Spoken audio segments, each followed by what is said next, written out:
Girls ready to go camping?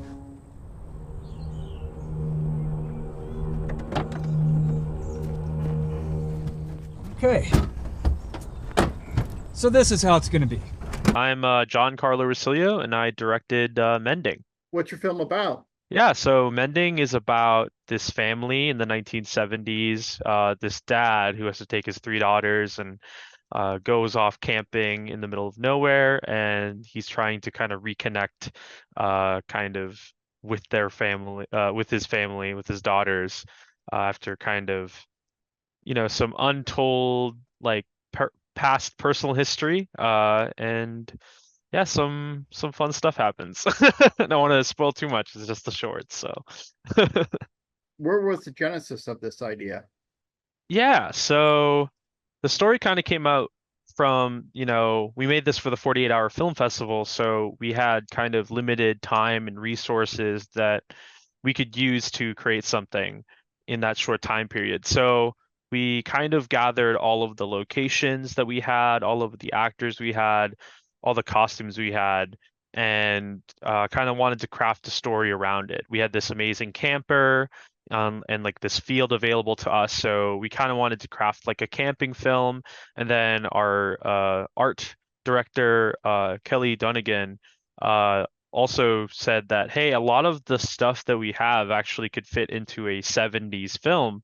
So if you did want to make a film set in the 70s, you should do it. So I kind of took that inspiration, the locations we had, the actors that we had, which and I was inspired by the movie X, directed by Ty West, kind of his 70s slasher, and I kind of wanted to pay homage to that if we were going to do something in the 70s.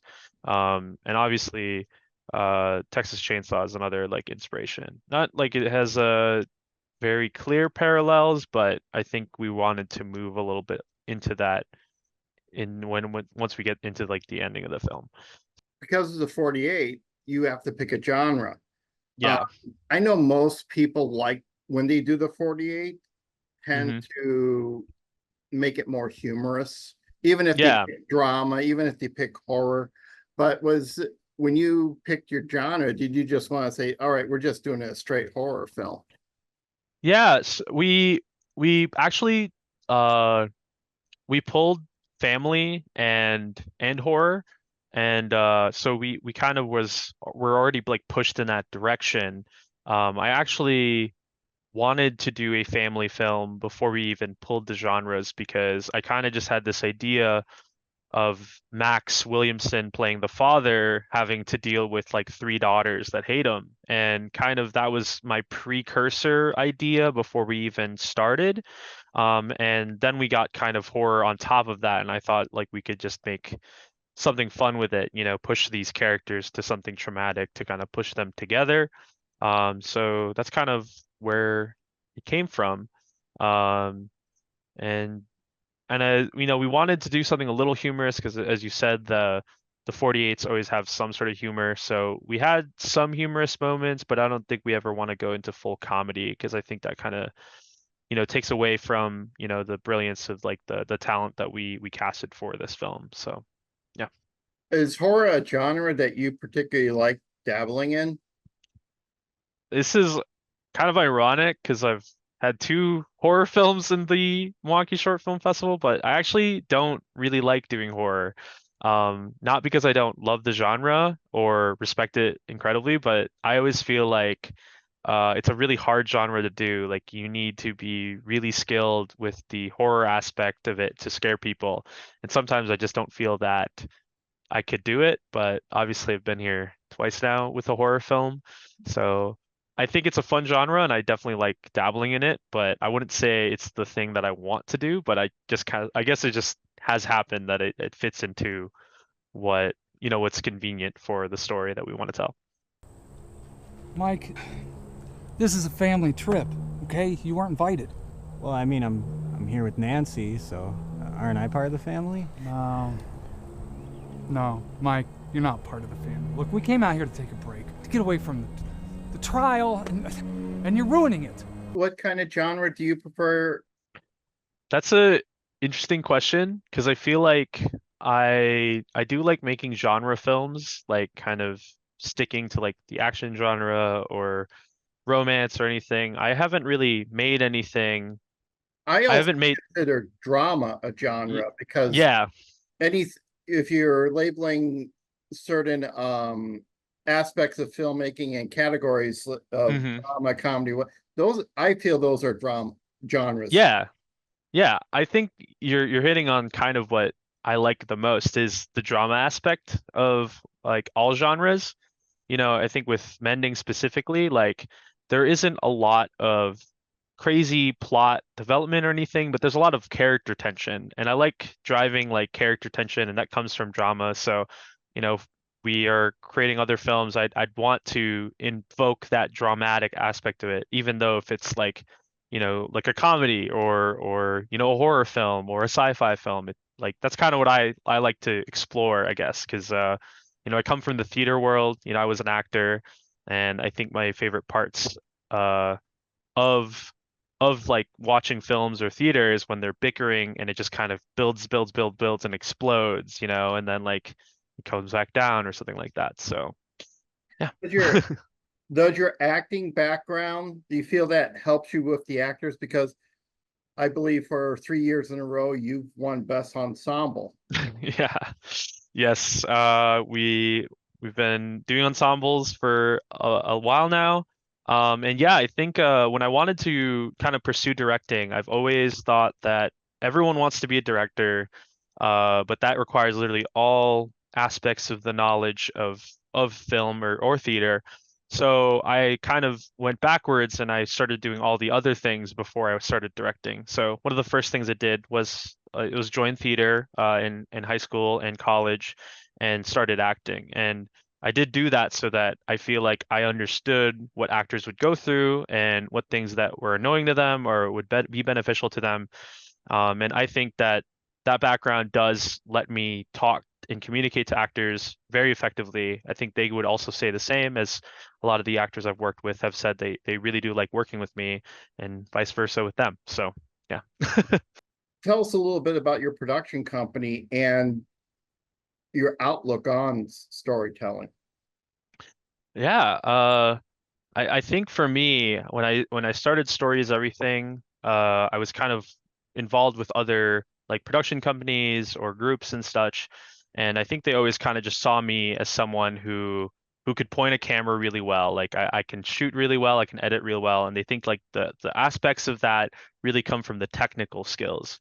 And when I wanted to go off and set off to do my own thing, I felt like that's not what I want to come across right away. Like I don't want people to think, oh, that person's really good at filming or that person's really good at editing.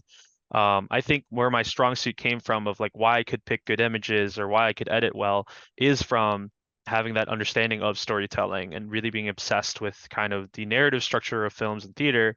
And that's kind of where it came from. And now that we've been around for a couple of years, I feel like it's kind of been shown that we really do value kind of the storytelling of like from the script to the acting to the editing, and really making sure that that's what we want to focus on. Like I think I could make a really stylized film and such, but I really do just love actors and pitting them against each other, and I think that's where my strong suit lies, and that really does come from storytelling. So yeah. What's your next project? My next project is well, I'm still in post-production with a couple of projects, but the big one is Spider-Gwen Last Dance. We've been in post about it for 2 years, and we've been working on it. It's kind of this fan film involving a version of Spider-Man as Gwen Stacy as Spider-Man. And it's taken over, I think, 18 shooting days to do and a ton of post-production, but it's something that we're all really excited about. So, yeah. Excuse me, sir. Yeah, hi there. My name's Kirk Nordenstorm. I'm the compliance officer for RVs here at the campground. Can I have a minute of your time? Sure. Yeah, your tow hitch is out of code. I mean, maybe got 2 years left on that. You should get that taken care of by tomorrow at the earliest. Okay. So let's talk about some of your actors in the film. I know Max Williamson. I've worked with Yes. He's great. Tell us Fantastic. who else is in your film? Yeah, so we have Max Williamson playing Gary, the father. We have Lacey Tatro playing Nancy. Jared Langwinski is playing Mike. Elise Karpfinger is playing Wendy. And Grace Barrett as Judy. And then we have Tony Lee Gratz playing Kirk Nordenstorm. I recognize a few of them from your previous film. Yes. With Jared was in Atomic Hearts, our last 48, and he was fantastic. He also plays Peter Parker in Spider-Gwen. Lacey plays Gwen Stacy in Spider-Gwen and has played a couple of roles in the previous films I've done. Max, I met him on the set of Early Bird, a feature film by Marty Kuzabowski. I could be saying his name wrong, but he was just fantastic and he said he wanted to work with me. So we got him on Spider-Gwen as kind of like a smaller role, but I just loved his vibe. So I got him involved with Mending. And then Elise and Grace are new actors I've never worked with. I've worked with Elise on set before, but she expressed an interest in acting. So I kind of gave her like a faux pas, or sorry, kind of like a audition where I kind of gave her some material to audition with, even though she was already cast, just to see where her acting, like what her benefits are, strong suits in acting are. And that was really fun because then I got to really like use that to inform how I wrote the character.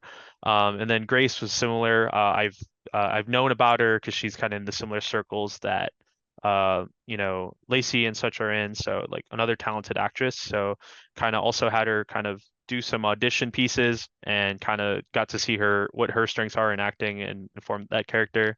And then yeah, Tony Lee Gratz, he usually plays more serious like cops and such. And I thought it was fun to kind of give him more of a comedic spin on that. So yeah. I just loved my cast. They were fantastic to work with. Well, thanks for doing this again. And thank you for sending us to your film. Of course. Thank you, Ross. I can't wait to see it at the Avalon again this year. So